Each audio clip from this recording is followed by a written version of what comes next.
Masamune Shirow's Ghost in the Shell is a massively influential franchise, being one of the most recognizable names in anime, and the first film is considered to be one of the seminal sci-fi movies, which is why it's unsurprising that it received a live-action adaptation on the big screen this year. Even less surprising is the fact that it was massively controversial and had critics, anime, and franchise fans alike assuming the worst from the first announcement, given the terrible history of live-action anime adaptations and the immediately visible questionable decisions made by the producers. I am an avid fan of the Ghost in the Shell franchise, it being second in my thoughts only to Evangelion, and I was suspicious of this adaptation from the outset. But when I went to see the film on opening weekend, I left the theater only about half as angry as I anticipated. The film is by a gigantic margin the best anime adaptation ever made, which wasn't a very high bar to begin with, but it avoided a lot of pitfalls that I would expect a Hollywood adaptation to fall into, while falling into many others. And it made enough good decisions that it demands a real analysis rather than pure derision, although I have plenty of that to spare. Remember, an autopsy implies that the subject was, at some point, alive, which is not something that can be said for some other anime adaptations. That having been said, you might want to skip to this timestamp if you want to hear any praise, because I have a whole lot of criticism to give first. A big thing that I'll be talking about here is this film's relation to a range of Ghost in the Shell source material, not just the 1995 Mamoru Oshii film, including Innocence, Standalone Complex, and the original manga. This analysis only contains spoilers for that 1995 film, and by extension the first volume of the manga, as well as this thing. I highly recommend you watch the 1995 film if you haven't already. It's only 80 minutes long and it can't waste too much of your time, but otherwise I don't think you need to worry about the rest of those spoilers. That having been settled, let's dive in.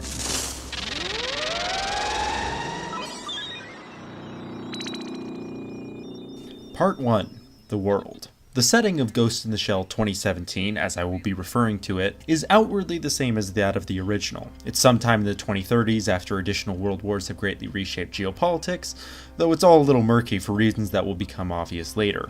Cyberization is widespread and lots of people augment their brains and bodies for various purposes. This is where the similarities end. Public Security Section 9 is somehow beholden to the evil megacorporation Hanko Robotics, which itself has a huge paramilitary with helicopters and tanks, despite the fact that there still seems to be a government and rule of law. And wait a tick, an evil megacorporation?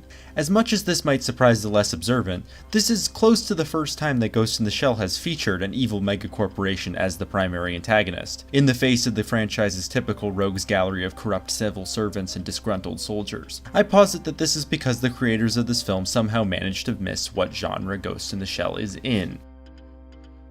Ghost in the Shell, despite some frequent mislabeling, is not really cyberpunk. There's not much that's punk about being a police officer authorized for the use of extrajudicial lethal force. The franchise is much more in line with the subgenre of post-cyberpunk. If you don't get the distinction, cyberpunk is about punks, the dregs of society who barely scrape by, whereas post-cyberpunk is a slightly less cynical take focusing on enfranchised members of society. The members of Section 9, for instance, are, despite their social distance, extremely powerful law enforcement officers who are actively working to preserve the government and society, and mock the violent revolutionary fantasy.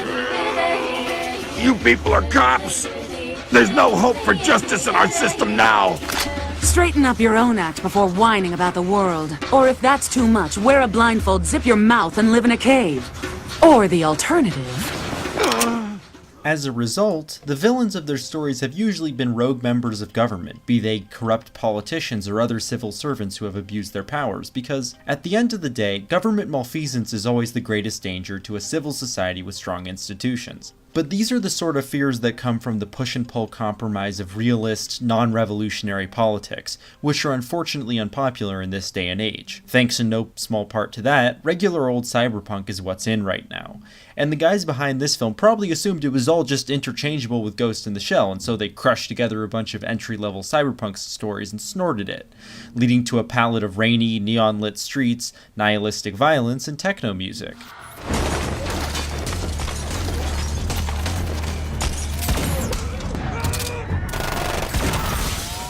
This explains a lot of the blandness or badness of many parts of this movie, from the confused world building to the aesthetics, and we're going to see it coming back time and again. I think he's out there enhancing. Part 2. Characters and casting. Cyber mech liver. Been saving up for a while. Now it's last call every night. You got enhanced so you can drink more? Our protagonist, the Major, is a very different character in this film compared to the rest, because not only is the live-action film the origin story of Motoko Kusanagi, it is the origin story of all full-body cyborgs, the Major being the first of her kind. That aside, all you need to know is that Major Mira Killian is allegedly the vengeful survivor of a terrorist attack who barely remembers her past, who was fully cyberized in an experimental procedure and works for Section 9 as their newest member. This is a complete role reversal from most previous depictions of the Major as the most hard-ass experienced person in the room, and Bato or Togusa being the unexperienced ambassadors to the audience. On the topic of Section 9, let's talk about the meat space puppets used to represent everyone's favorite extrajudicial kill team. While I have a lot to say about it, for the interests of time and bile, I'm gonna ignore the elephant in the room. I actually have a lot of praise to give aside from that. I'm of the opinion that the most important part of any Ghost in the Shell story is Bato, and this live-action Bato isn't bad. He's not perfect, but if I was going to say that one thing was accomplished as well as it reasonably could be in this movie, it would be the big guy. There are multiple scenes that give him a lot of pathos, using his love for dogs established in innocence. Major, could you feed the dogs for me? I don't want to scare them. Anytime. And he's likable and believable as an action hero. I like the casting for the rest of the Section 9 team too. Ishikawa is great even though he comes across as very different, maybe just because they got the costume and the body language down. And sidelining Borma for this Ladria gal was probably a good choice, since he's essentially been a non-entity since Oshii replaced him with Bato in the films. The choice of Chief Aramaki would not have been mine, but he's a lot of fun and the action scene he gets is pretty good. The only complaint is that my main man Togusa and his fabulous mullet have been completely sidelined, since the chief is his own bodyguard this time around, and they just kinda skipped his character development and have given him the same badass quotient as he had in the same of Standalone Complex, which is a real cop-out. The only big issue here is that Mira Killian is an extremely boring character played by an actress who is obviously just here to pay for another beach house, though I don't really blame her given the script. In a plot twist that shocks no one, her identity was a digitally implanted sham, and she's in fact a native-born girl named Motoko Kusanagi, who was kidnapped and used in cyberization experiments, because it wouldn't be nearly as evil if they'd done it on an immigrant. First things first, this twist is completely lame, because the script and the actress utterly failed to sell the audience on either Mira Killian's supposed backstory. I don't remember much. Just fragments, bits and pieces. What about family? My parents, they died bringing us to this country. Our boat sank in the harbor. I almost drowned. It feels like there's always this thick fog over my memory and I can't see through it. Or Motoko Kusanagi's real backstory. And his men. This is where they took us from.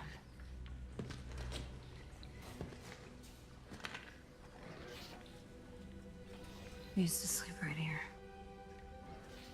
So all it's really doing is exchanging one vague outline of her past no one cares about for another vague outline of her past that no one cares about. Thrilling. Remember when someone having a false background implanted was a life-ruining emotional trauma?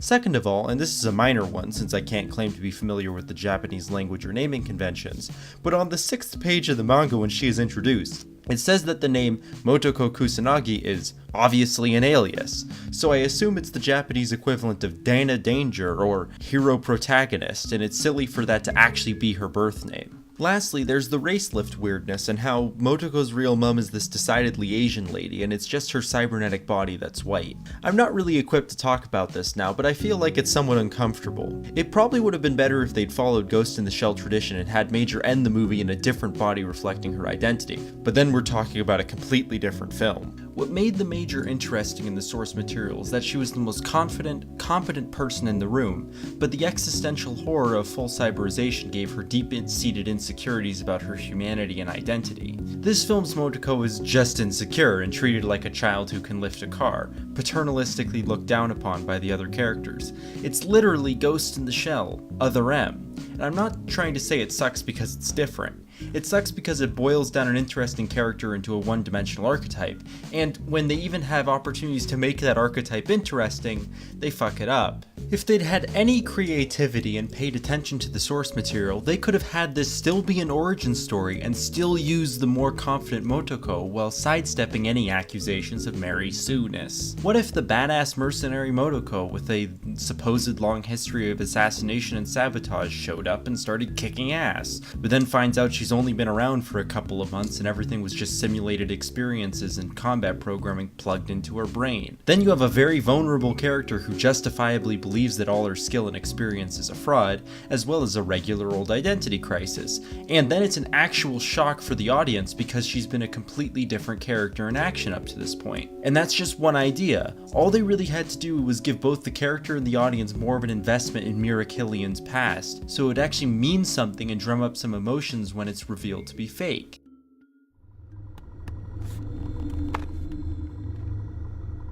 Part 3. Visuals, Direction, and Aesthetic. I'll admit this up front. This is the part where I'm going to be very uncharitable to Ghost in the Shell 2017.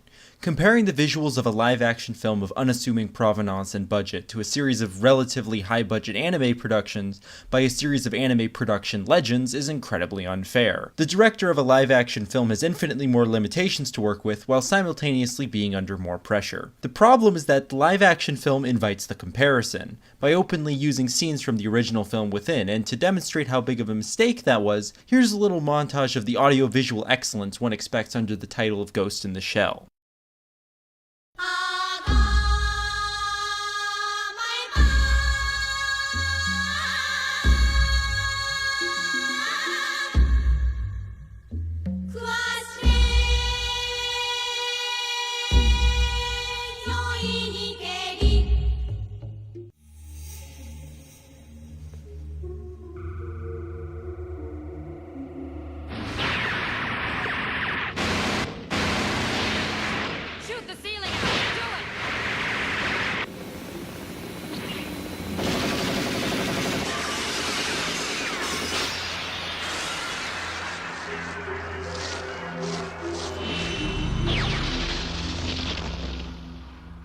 There are scenes taken from a lot of other Ghost in the Shell works in this live-action film, most of which you'll immediately recognize if you've watched any of the franchise.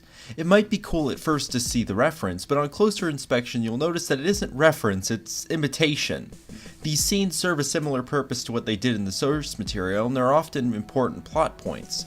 This wouldn't be so bad if the execution of these scenes was good or creatively different, but that's not really how it ended up. The shelling sequence in the opening credits isn't shot for shot of the one from 1995, but that's okay. Even if it looks more like the George Lucasified version, there's nothing visibly bad about it, though there's a glaring absence you might have noticed, more on that later. There's also this bit with the foot chase through the slums. This guy runs away with thermoptic camouflage, the Major shadows him for a while before beating the shit out of him. The only thing that is obviously wrong with this scene is that for whatever reason they don't have the super cool bit where the Major scales the building. And it's weird because you'd think that would be a big crowd-pleasing scene that you'd want in the trailers. But there's also the fact that they seem to rush through it so quickly. I know they don't have as much pretty scenery to show off as the original, but it reflects this entire movie's tendency to be in a constant hurry. The original film was only 80 minutes long, and it took up literally 10 minutes of its runtime just showing off how sexy the music and animation is. It's weird that a movie that's a good 25% longer can't spare a couple of seconds when it counts.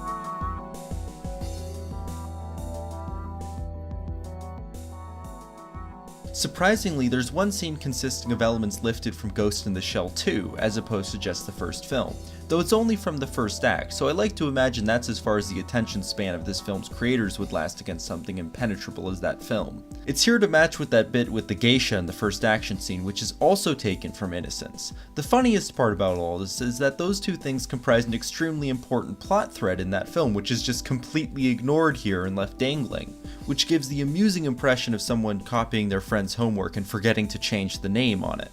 The most puzzling case is this scene, where Mira is lying in her apartment. It's attempting to reference a less famous but oft-analyzed scene from the original, where Motoko wakes up in her apartment. Now this scene in the live-action film does have some different substance, providing some decent wordless exposition about what a cyborg's morning routine is like. The problem isn't that the events aren't the same. The problem is just this one shot, where they're clearly trying to ape the famous long shot from the 1995 movie.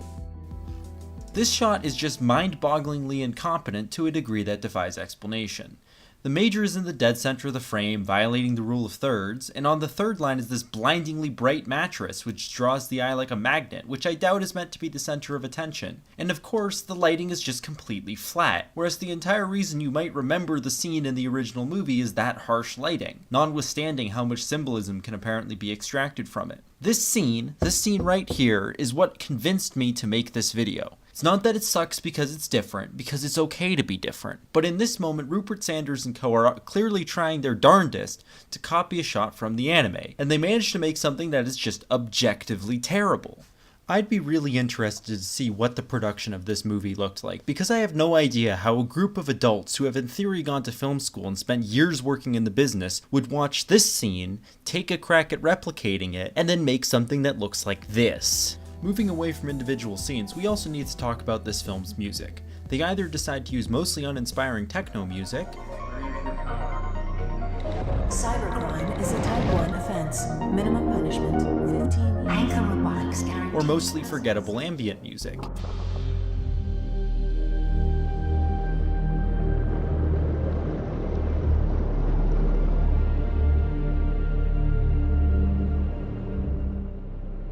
And more importantly, the sound design ensures that you couldn't hear the music anyways. Again, an appeal to fairness, Kenji Kawai is a very hard act to follow.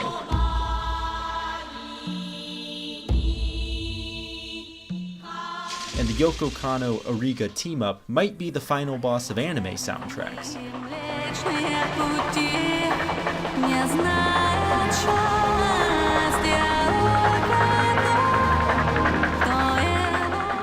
But it's funny that they lack the confidence to let the audience even hear the music. It's also weird false advertising, because they used a live Kenji Kawai performance to promote this film.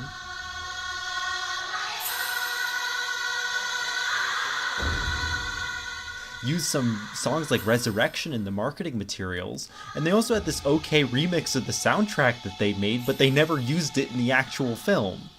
In light of this, it's fucking baffling that they didn't use any of the original soundtrack at any point during the actual film. I understand that they'd want to distance themselves from the 1995 movie, and maybe the tracks are a little too foreign in most markets to be blaring them out at max volume all the time, but they could have at least done something to give the scenes more musical punch. Many of these problems come back to that ill-fitting cyberpunk aesthetic. Ghost in the Shell always felt like it was 20 minutes into the future. Real-world cities covered in decay alongside all the patches and upgrades, which makes all the gunfights and body snatching feel real and close to home. This film scoops up visuals and concepts from popular cyberpunk works like Blade Runner or the Deus Ex prequels and mixes it together to make something visually flashy but foreign and uncharismatic, which further disconnects it from the sort of real-world concepts the franchise tries to explore. Even the choice of music might reflect the filmmakers thinking that the milquetoast techno is the only sort of music that's acceptable in cyberpunk. And it's a shame too, because the few times that this film actually put out some original aesthetics as opposed to rip-offs, I ended up liking it quite a bit. The geisha robots were maybe a little too creepy to make sense as a consumer product, but they did have a unique-ish look for them. And I love the way that the porcelain shatters when they go rogue. I like the way that they pulled off Bato's eyes in live action, using the moving inner lens and some lighting to try to give them some emotion. The scenes where the Major is being 3D printed are great. The execution isn't perfect or anything, but it's just convincing enough to sell me on how unsettling it is to see the inside of a person and how flesh is being printed onto them. It's the sort of body horror that I thought this film was going to lack in comparison to the original, and that's one place where I have to admit that I was wrong. I also like the glitchy distortion field effect around the Major, and I also think it was probably a good idea to make the fact that she was wearing a skin suit a little bit more obvious this time around. On that note, let's talk about the action scenes. Part 4. Action. I know I went through an action scene or two in that previous section, but I didn't really cover the quality of the action itself. So let's take a look at that. Action in Ghost in the Shell has always reflected the tone and the speculative aspect of the universe. Combat is fast and brutal, grounded in research of real-world special forces combined with speculations on the combat utility of future technology. Some more flashy scenes are justified by a nigh-on immortal protagonist being suicidally aggressive. So what does live action bring to the table? Let's put a lens to the first action scene, because it summarized what the action in this movie is like most of the time. We cut to the Major on top of a skyscraper, and it's very clear from the second 30-second line of dialogue that they don't know what they're looking for and they have no reason to be there. It's sort of implied through the radio chatter they're following a cyberspace lead, but they don't know what the hacker was trying to do before getting there, and they don't even know that the VIP event that ends up being the target is going on. It never becomes clear what the bad guy's goal here actually is, since they're apparently hacking these guys' cyber brains, but it's never shown what they actually got out of them and to what end. So it's unclear why they're hacking them to death as opposed to just shooting them. There's an overall lack of context and stakes.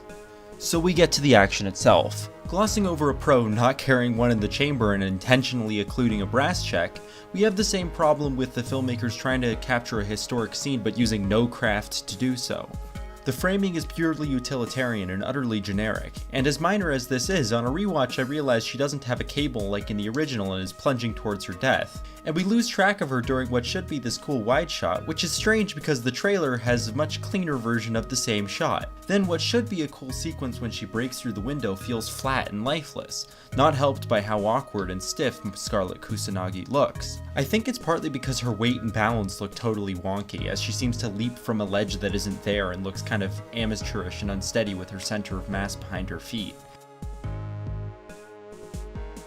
After demonstrating how flaccid the sound design on the gunshots is, she does this shitty looking 90s wirework leap kick before the action comes to an abrupt, shuddering halt as she hits an inverted dab to finish him off. What's that, you say? I'm being overly pedantic? I'd have to go through this scene frame by frame to notice these things? I agree, which is why the biggest mistake the filmmakers made was putting this all in slow motion so the slushiness of the action is plain to see. The sequence does look quite a bit better when sped up a little bit. Then we have this sort of creepy scene where the wounded geisha is acting like it's begging for help, this being the first half of the Innocence reference I brought up earlier, before the Major shoots what could have been a movie-shaping plot point dead. The jank is capped off by this utterly baffling bit where it looks like this wounded assassin is going to take everyone out with this totally lethal grenade, before Bato steps in. Great, now they've got a prisoner they can interrogate and maybe get to the bottom of this. Oh. Well, that was totally unnecessary and an unprofessional thing to do, though not too out of band with what's to be expected from the police these days. On the other hand, what follows is at least an attempt at Ghost in the Shell material, with a quiet post-action bonding moment where Bato tries to assuage the Major's identity crisis before she shows how she's moody and super strong. The rest of the action scenes are a lot like this one. Stiff, not technically incompetent, but not featuring any level of polish either. Weak sound design, mediocre CGI, and of course, a complete lack of verisimilitude and attention to detail, like not keeping the Major's strength consistent or Section 9's tendency to not announce themselves as police and just shoot everyone in the head, and always having a poor sense of flow and context as to where things are happening and why. There's one scene which, despite totally boiling down the Chief's character, is a legitimately entertaining fight scene on first appearances. We've got tactical, we've got application of tech in the ways that give characters the little edge they need, and we've got sick one-liners.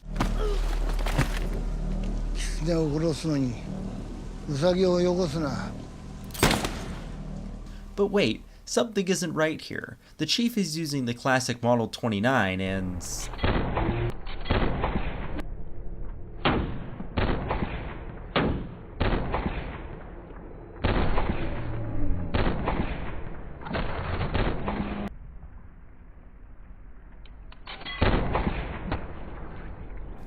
Oh, you done fucked up. On the topic of guns, what the hell is this shit?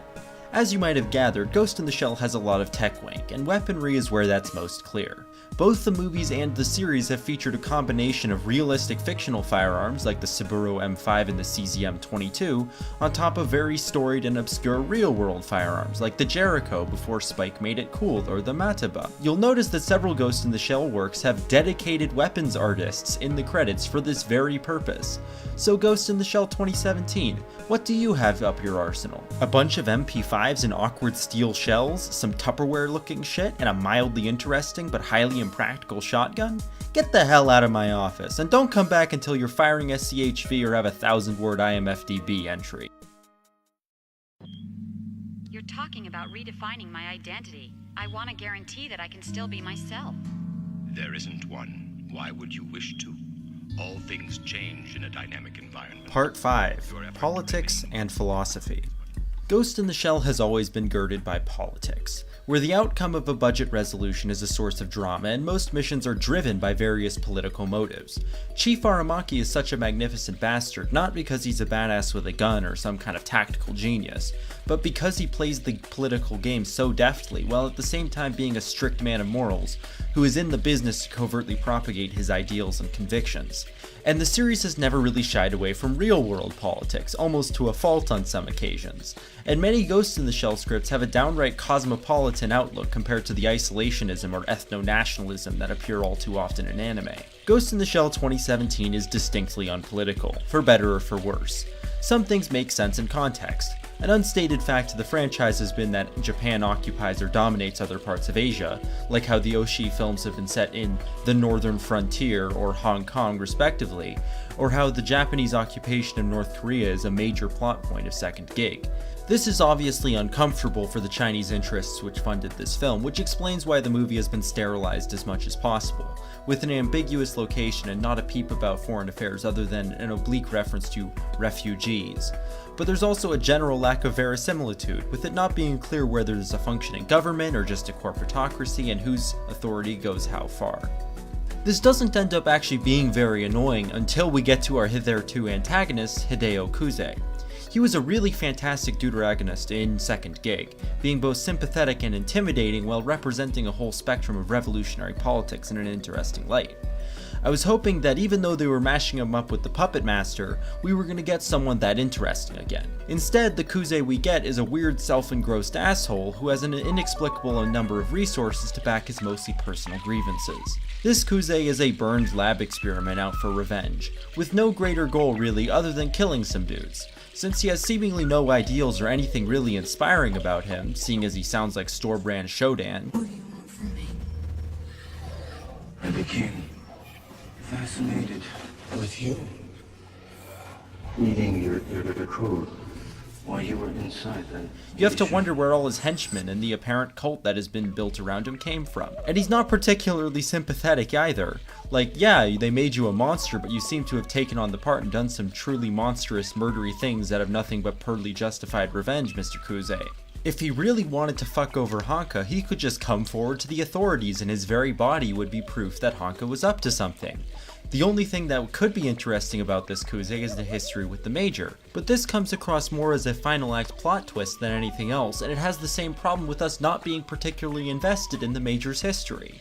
Looping back around to the politics, one thing that concerns me is how fast and loose they play with Section 9's responsibilities. Section 9 is, at the end of the day, a police force with political accountability and rules to follow, which makes it a little distressing how little effort this film puts into making it seem like one. They seem to spend a lot of time just barging in and blasting people without so much as a warning or probable cause, and this film has an absolutely enormous body count compared with most Ghost in the Shell works. This is most egregious at the end of the film when Chief Aramaki shows up in the bad guy's office and after saying the guy is formally charged with crimes against the state, proceeds to execute him in cold blood. Now, I'm not going to say this scene wasn't awesome in some visceral way, but the only thing I can think about is this scene from Second Gig when the chief and my boat Togusa confront a bad guy, and it's a back and forth as he tries to escape through a legal loophole before Togusa pulls out their deadly force authorization from the Prime Minister, and then they blow his brains out. It really highlights the difference in how Japan approaches policing and the rule of law, and where cyberpunk diverges from post-cyberpunk. The politics are out, so what about the philosophical content that the Ghost in the Shell movies were so famous for? Are we going to get an extended musing on the meaning of identity in a postmodern world and how the mind, body, and soul of the cyborg are deeply alienated? Or how the internet age strips people of their individuality and makes them easy to control and predict? Well, to boil it down to a meme, We cling to memories as if they define us, but they really don't. What we do is what defines us. versus the girl he told you not to worry about. There are countless ingredients that make up the human body and mind, like all the components that make up me as an individual with my own personality. Sure, I have a face and voice to distinguish myself from others, but my thoughts and memories are unique only to me, and I carry a sense of my own destiny. Each of those things are just a small part of it. I collect information to use in my own way. All of that blends to create a mixture that forms me. And I am being a little unfair to this film, expecting much nuance out of it. It is a Hollywood film for the general audience of popcorn-inhaling dullards, and the attempt was made. I can't reasonably expect them to explain Kostler's theory of Hollands or end the film with Motoko Prost's impromptu sex change or equipped to be Chris Hansen's bait for his next stop in Tokyo. What I would want, though, is something, anything, that would lend the characters some weight. Real actors are supposed to be good at this, and it wouldn't take much to beat out the voice performances in most anime, but they managed to just completely fuck up any opportunity to take cues from the source material to lend anything even the appearance of depth or emotional impact. Here's a good example. The inciting incident of Motoko's character arc in the manga and the film was the sequence with the garbage men. These poor bastards were in a way acting out of free will, their ghosts still intact, but the erasure and insertion of certain memories had them dancing to the puppet master's tune. Seeing the tragedy of a man whose life has been ruined by the false family implanted in his head is what drives Motoko to search out meaning in her existence. They tried to use this in 2017, but somehow failed to get why it was interesting at all, or why it was there. Koozie has apparently overwritten these guys' memories, but it appears the idea is that he was just using them as sleeper agents and making them wait around in the right place this whole time. So when the time comes, he just hijacks their bodies and pilots them into the fray.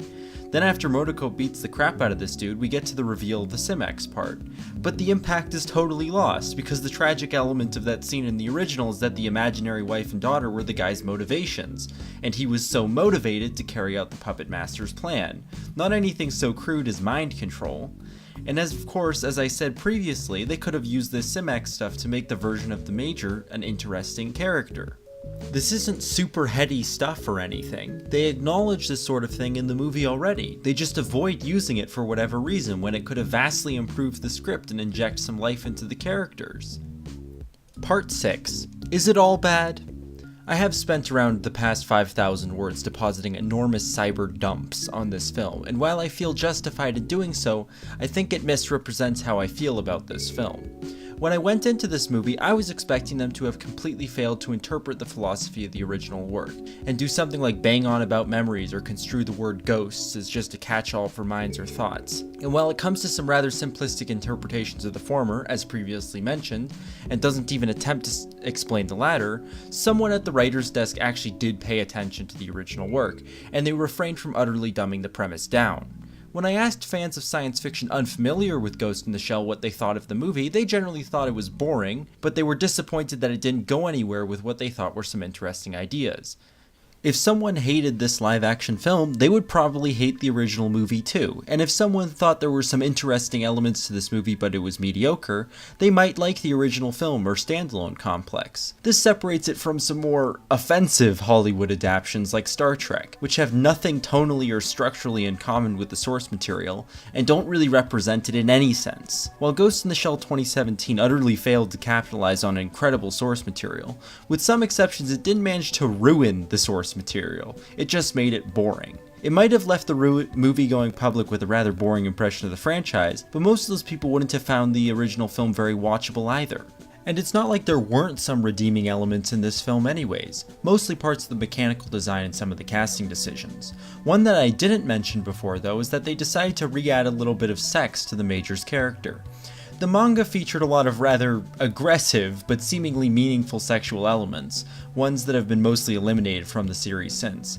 So it was good to see the filmmakers taking that little bit of risk and dipping their toes back into that pond, even though it's hard to imagine Johansson's clueless Motoko as the same kind of A-class hedonist. I'm happy that this has brought some attention back to Ghost in the Shell, and apparently we're getting a new series soon. Here's to hoping that means third gig. If nothing else, maybe the critical reception and lukewarm box office ratings will make this a threatening corpse in the gibbet for other future anime adaptations. A lesson to future filmmakers telling them that they need to put more faith in their source material and not be afraid to use its interesting elements to their advantage. Or not. Conclusion. Ghost in the Shell 2017 is an aggressively mediocre film, which is a shame given the amount of world-class work it could have drawn on. However, it is not in and of itself offensive, even though it is a shame to see the amount of squandered potential that was right there in front of the filmmakers.